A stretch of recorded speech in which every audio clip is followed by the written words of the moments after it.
I was fascinated with pottery since a young boy. One of my favorite activities is to find an old pot shard in a book or in a picture and try to recreate what that pot might have looked like. So hopefully, years from now, maybe somebody will find some of my pot shards and try to recreate them. My name is Ben White, and I create Chickasaw pottery. Burnishing was a big part of what our ancestors would have used to make their pottery look nice and last a long time. Some of these pots were used for ceremonies. Most of their paint was dry pigment, and they would use the pot to keep the dry pigment in, then they'd put a little bit out and moisten it, and then they had paint. When I first started doing pottery, my grandfather gave me an Indian name of Tushka Ishto. And I was a warrior for 31 years as a firefighter, trying to stop the damage from heat and smoke in people's lives and in their houses. And now, since I've retired, I do nothing but try to figure out how to use heat and smoke to color the pots a different way. I'm going to talk to you about the clay a little bit. Our ancestors used to gather sand. They'd take a flour sack, and then if the sand was coming through the sack, they knew it was fine enough. Now, this is a combination of a commercial clay, and then I live in Edmond, Oklahoma. It has what they call Edmond red clay, and it is just as red as it can be.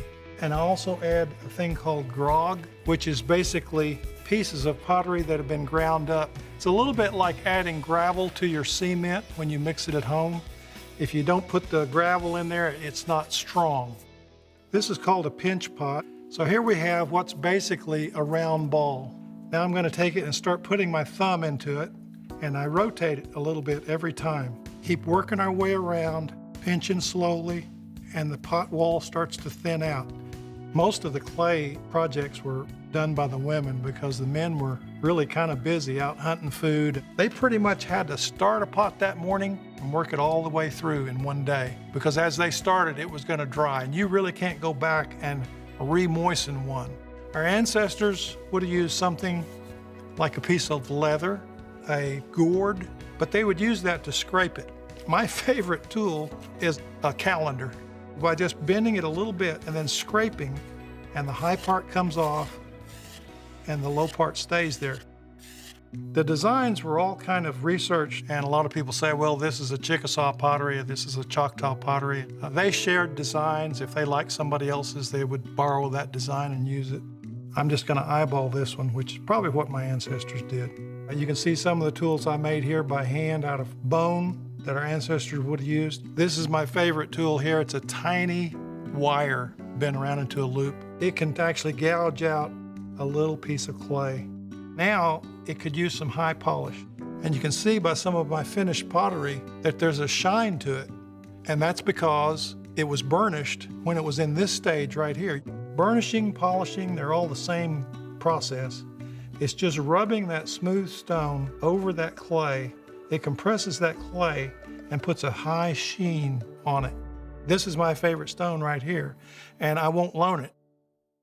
So when the pot has been finished, then eventually the whole pot will start drying out.